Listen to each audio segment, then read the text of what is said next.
What up, y'all? We are back with the third installment of How to Build a Skate Park, Part 3.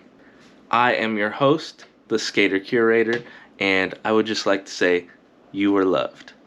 So, with that being said, let's get into it. We are talking about skate park advocacy today.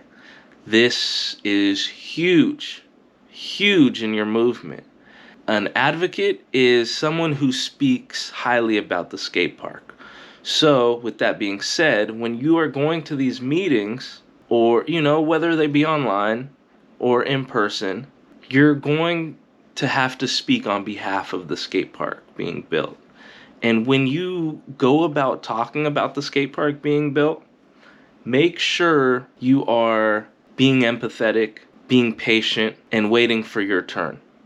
A great listener will be able to receive what the community is looking for, and then when it's your turn to talk, you'll be able to speak eloquently towards their concerns, our concerns, and it creates a huge collaboration amongst the whole community.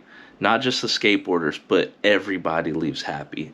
And that's going to be a huge definitive when getting the skate park built. And it's not if, but when the skate park gets built. So put that into your mind, put that into your heart, that it is inevitable. It will happen.